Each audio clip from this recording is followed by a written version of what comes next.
اور اس قافلے سے معلوم کر لیں جس نے ہم واپس آئے ہیں، اور بے شک ہم سچے ہیں۔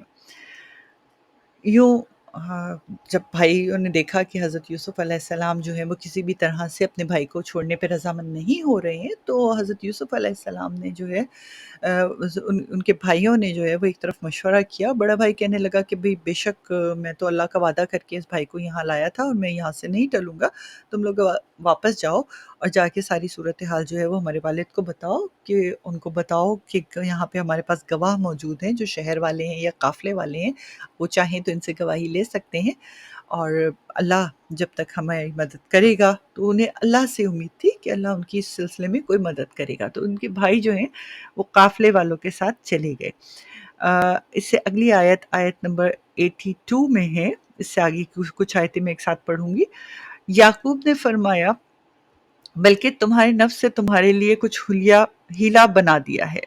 تو عمدہ صبر ہے، عنقریب اللہ ان سب کو میرے پاس لے آئے گا، بے شک وہی علم والا اور حکمت والا ہے۔ اور یعقوب نے ان سے منہ پھیر کر اور کہا، ہائے افسوس یوسف کی جدائی پر، اور یعقوب کی آنکھیں غم سے سفید ہو گئیں، تو وہ اپنا غم برداشت کرتے رہے۔ پھر آیت نمبر 84 میں ہے کہ بھائیوں نے کہا، اللہ کی قسم ہم ہمیشہ یوسف کو یاد کرتے رہیں گے یہاں تک کہ آپ مرنے کے قریب ہو جائیں گے یا فوت ہو جائیں گے۔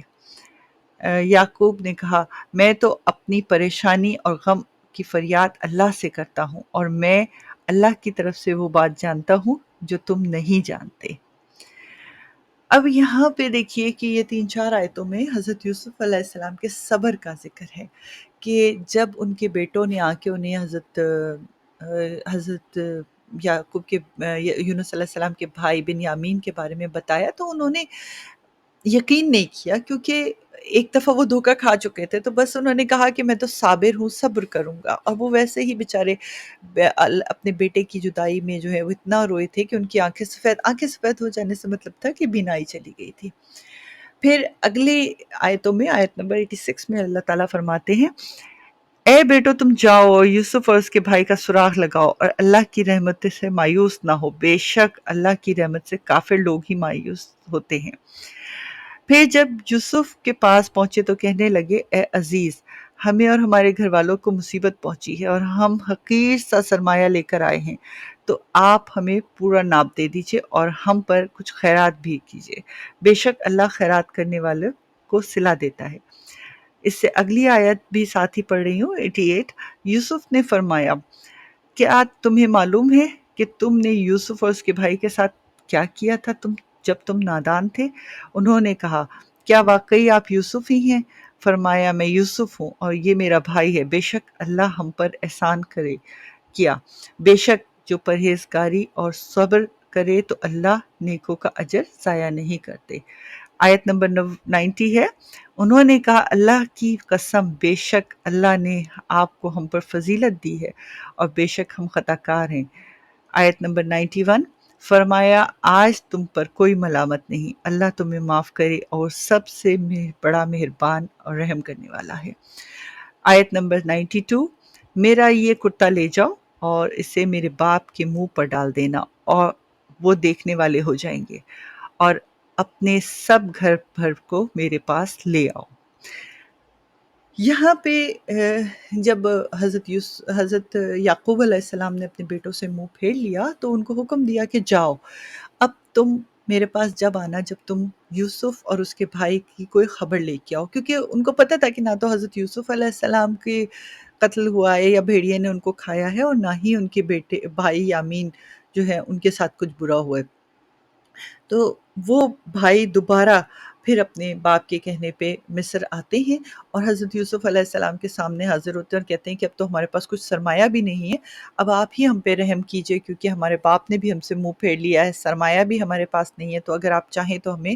کچھ فطرہ زکوٰۃ وغیرہ دے دیں یا ہم پہ رحم کریں اس بات پہ کہ ہم جو ہے وہ اپنی مشکل کو آسان کر سکیں۔ حضرت یوسف علیہ السلام نے جب یہ گریہ باری دیکھی اور یہ دیکھا کہ ان کے بھائیوں کو پریشانی ہے، تو انہوں نے اپنے آپ کو ظاہر کر دیا کہ میں یوسف ہوں، اور میں ہی ہوں جس کے بارے میں تم غلط بیانی سے کام لیتے تھے۔ تو انہوں نے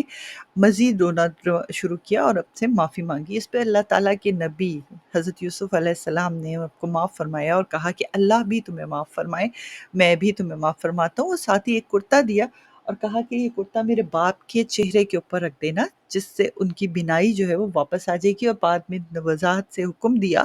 کہ اپنی پورے خاندان کو لے کر میرے پاس آؤ۔ یوں حضرت یوسف علیہ السلام کے بھائی جو ہیں وہ دوبارہ اپنے والد کی طرف روانہ ہو گئے۔ اس سے اگلی آیت 93 اور 94 اور 95 چند آیتیں میں ایک ساتھ دوبارہ پڑھ رہی ہوں۔ اور جب قافلہ وہاں سے جدا ہوا تو ان کے باپ نے فرمایا بے شک میں یوسف کی خوشبو پا رہا ہوں، اگر تم مجھے کم سمجھ نہ کہو۔ حاضرین نے کہا اللہ کی قسم آپ اپنی اسی پرانی محبت میں گم ہیں۔ پھر جب خوشخبری سنانے والا آیا تو اس نے وہ کرتا یعقوب کے منہ پر ڈال دیا، اسی وقت وہ دیکھنے والے ہو گئے۔ یعقوب نے فرمایا میں نے تم سے نہ کہا تھا کہ میں اللہ کی طرف سے وہ باتیں جانتا ہوں جو تم نہیں جانتے۔ بیٹوں نے کہا اے ہمارے باپ، ہمارے گناہوں کو معافی مانگیے، بے شک ہم خطا کار ہیں۔ فرمایا عنقریب میں تمہارے لیے اپنے رب سے مغفرت طلب کروں گا، بے شک وہی بخشنے والا ہے۔ اور پھر جب اس سے آگے کی آیت ہے 98، پھر جب وہ یوسف کے پاس پہنچے تو اس نے اپنے باپ کو اپنی جگہ دے دی اور کہا تم مصر میں داخل ہو جاؤ، اگر اللہ نے چاہا تو امن و امان کے ساتھ۔ آیت نمبر 99 میں ہے، اور اس نے اپنے ماں باپ کو تخت پر بٹھایا اور سب اس کے لیے سجدہ کر گئے۔ اور یوسف نے کہا اے میرے باپ، یہ میرے پہلے خواب کی تعبیر ہے، بے شک اسے میرے رب نے سچا کر دیا، اور بے شک اس نے مجھ پر احسان کیا اور مجھے قید سے نکالا اور آپ سب کو گاؤں سے لے آیا، اور اس کے بعد شیطان نے مجھ سے میں اور میرے بھائیوں میں ناچاکی کروا دی۔ بے شک رب جس بات کو چاہے آسان کر دے، بے شک وہی علم والا اور حکمت والا ہے۔ پھر یہ ہوا جناب، جیسا کہ قرآن پاک میں ارشاد ہوا ہے کہ ان کے بھائی واپس حضرت یعقوب علیہ السلام کے پاس پہنچے اور سارا ماجرا کہہ کے سنایا۔ حضرت یعقوب علیہ السلام کو، وہ بھی تو نبی تھے نا، ان کو پہلے سے احساس ہو گیا تھا، انہوں نے کہا مجھے تو یوسف کی خوشبو آ رہی ہے۔ ان کے بھائیوں کو یہ بات حضرت یعقوب علیہ السلام کی ناگوار گزرتی تھی کہ وہ حضرت یوسف علیہ السلام سے اس قدر والہانہ محبت کرتے تھے کہ انہیں ان کے کرتے کے آنے تک کا احساس ہو گیا تھا۔ بہرحال جب کرتا ان کے چہرے کے اوپر ڈالا گیا تو ان کی آنکھوں کی بینائی واپس آ گئی۔ اس پہ سب بھائی حیران ہوئے، ان سے معافی مانگی تو اللہ تعالیٰ کے حکم سے حضرت یعقوب علیہ السلام نے ان سے کہا کہ میں نے تمہیں معاف کیا، باقی اللہ بھی تمہیں معاف کرنے والوں میں سے بے شک وہ سب کو معاف کرتا ہے۔ اور یوں وہ ان بھائیوں کے ساتھ واپس حضرت یوسف علیہ السلام کے پاس مصر پہنچے۔ حضرت یوسف علیہ السلام نے اپنے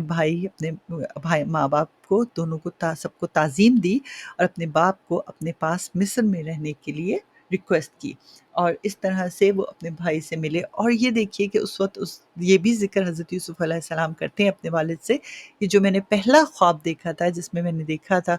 اور جس کو آپ نے منع کیا تھا مجھے اپنے بھائیوں کو بتانے کو، تو مجھے اس خواب کا بھی دیکھیے سچ ثابت ہو گیا ہے۔ اس سے اگلی آیت جو ہے وہ بھی ہم دیکھ لیتے ہیں۔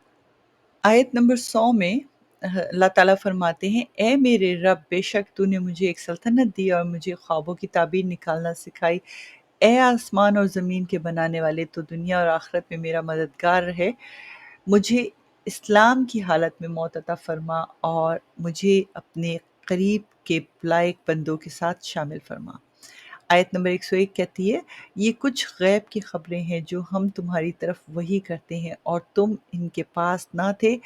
جب انہوں نے پختہ ارادہ کر لیا اور وہ سازش کر رہے تھے۔ آیت نمبر 102 میں ارشاد ہوتا ہے کہ اور اکثر لوگ ایمان نہیں لائیں گے اگرچہ آپ کو کتنی ہی خواہش ہو، اور آپ اس تبلیغ پر ان سے کوئی اجرت نہیں مانگتے، تو سب سارے جہان کے لیے صرف نصیحت ہے۔ اس سے اگلی آیت 104، اور آسمانوں اور زمین میں کتنی نشانیاں ہیں جن کے پاس سے گزر جاتے ہیں اور ان سے بے خبر رہتے ہیں، اور ان میں اکثر وہ ہیں جو اللہ پر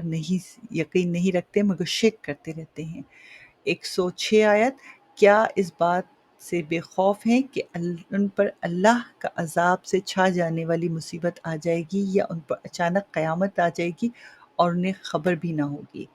آیت نمبر 107، تم فرماؤ یہ میرا راستہ ہے، میں اللہ کی طرف بلاتا ہوں، میں اور میری پیروی کرنے والے کامل بصیرت پر ہیں اور اللہ پر عیب سے پاک ہیں اور میں شرک کرنے والا نہیں ہوں۔ آیت نمبر 108، اور ہم نے اس سے پہلے جتنے رسول بھیجے وہ سب شہروں کے رہنے والے مرد ہی ہیں جن کی طرف ہم وہی بھیجتے تھے، تو کیا یہ لوگ زمین پر نہیں چلے تاکہ دیکھ لیتے کہ ان سے پہلوں کا کیا انجام ہوا، اور بے شک آخرت کا گھر پرہیزگاروں کے لیے بہتر ہے، اور کیا تم سمجھتے نہیں؟ یہاں پہ یہ باتیں بہت زیادہ اہمیت کی حامل ہیں کہ اللہ تعالیٰ کے نبی نے حضرت یوسف علیہ السلام نے جب اپنے باپ کو اپنے پاس مصر بلا لیا، تو تاریخ جو کہتی ہے، میں اس کا ذکر یہاں کرنا چاہتی ہوں، جو اللہ تعالیٰ کا کلام ہے وہ اپنی جگہ پہ صادق ہے، اور تاریخ یہ کہتی ہے کہ 24 سال تک حضرت یوسف علیہ السلام کے پاس حضرت یعقوب علیہ السلام رہے اور ایک خوشحالی کی زندگی گزاری، اور 24 سال کے بعد ان کا انتقال ہوا۔ حضرت یوسف علیہ السلام کی بھی زندگی جو ہے وہ، کیونکہ قرآن پاک میں ان کی زندگی کے بارے میں مکمل تفصیل ہے، مگر ان کی موت یا ان کی زندگی کے آخرت کا کوئی ذکر نہیں ہے، تو میں بھی یہاں پہ اس کا ذکر اس وقت تک نہیں کر سکتی جب تک کہ مجھے اس کی کنفرمیشن نہیں ہو۔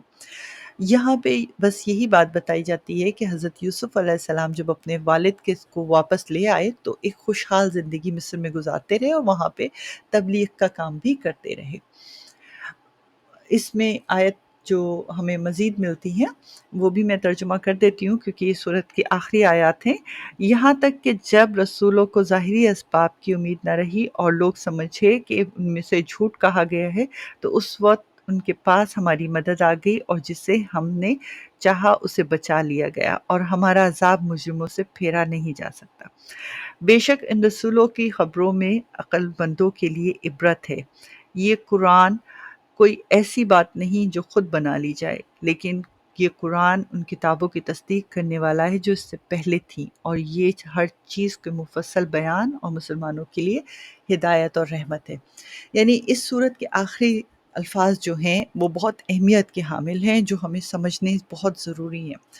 ہمارا ایمان ہے مسلمان ہونے کے ناطے کہ اللہ تعالیٰ نے 4 آسمانی کتابیں نازل کی ہیں، اور ان 4 آسمانی کتابوں پہ صدق دل سے ایمان رکھنا ہر مسلمانوں کے لیے فرض ہے۔ رہی بات ان کتابوں میں تبدیلیوں کی، تو وہ واللہ عالم کہ کس حد تک ہیں، کیا ہیں، ہم اس کے لیے بحث مباحثے میں نہیں پڑھ سکتے، لیکن ہاں کچھ تردید قرآن پاک میں وضاحت کے ساتھ ان کتابوں کی گئی ہیں، کچھ باتوں کی کنفرمیشن کی گئی ہے۔ اس بات کو سمجھنا ہمارے لیے بہت ضروری ہے، اور یہ بہت باریک بینی کے معاملات ہیں کہ ہم ان باتوں کو سمجھیں کہ قرآن پاک میں کن معاملات میں تصدیق کی گئی ہے، کن باتوں کو جھٹلایا گیا ہے۔ قرآن پاک میں بہت سارے ایسی باتیں ہیں ہمیں نظر آتی ہیں جس میں پچھلی کتابوں کے بارے میں جو غلط آراء پیدا کی گئی ہیں ان کی تصدیق کی گئی ہے۔ جیسے مثال کے طور پہ اگر آپ کو یاد ہوگا، ہم حضرت اسحاق علیہ السلام کے بارے میں پڑھ رہے تھے، تو میں نے آپ کو بہت وضاحت سے کہا تھا کہ حضرت اسحاق علیہ السلام کو ذبیح اللہ کہا گیا ہے، جو کہ تصدیق شدہ بات ہے، اور یہودیوں نے ان کو ذبیح اللہ کہا ہے، تصدیق شدہ بات ہے، تبدیل شدہ بات ہے، جبکہ ذبیح اللہ جو ہیں وہ حضرت اسماعیل علیہ السلام ہے، اور اس کی مثال اور اس کی وضاحت نہ صرف مفسرین نے زمانے کے حساب سے کی ہے، بلکہ مفسرین نے اور قرآن پاک کے حوالوں سے بھی کی ہے۔ تو ایسی بہت ساری چھوٹی چھوٹی باتیں اور بڑی بڑی باتیں ہمارے سامنے آتی ہیں جو اللہ تعالیٰ نے وقتاً فوقتاً قرآن پاک میں وضاحت کے لیے نازل فرمائی ہیں، اور ہمیں یہ سب باتیں سمجھنے کی توفیق عطا فرمائے۔ اللہ تعالیٰ ہمیں یہ درجات سمجھنے کی توفیق عطا فرمائے جو کہ اتنی وضاحت اور اتنی وسعت رکھتے ہیں اپنے اندر کہ کہا نہیں جا سکتا۔ آپ سب اپنا بہت سارا خیال رکھیے گا۔ یہاں حضرت یوسف علیہ السلام کے قصے کا اختتام ہو رہا ہے۔ امید کرتی ہوں آپ کو پسند آئے گی۔ اگر پسند آیا تو مجھے ایک لائک اور ایک تھمس اپ ضرور دیا کیجئے۔ میرے لوگ کہتے ہیں کہ آپ کہتی نہیں ہیں اس لیے آپ کو ملتا نہیں ہے، تو آج میں کہہ رہی ہوں تو شاید مل جائے۔ اپنا بہت سارا خیال رکھیے گا، دعاؤں میں یاد رکھیے گا۔ اللہ حافظ۔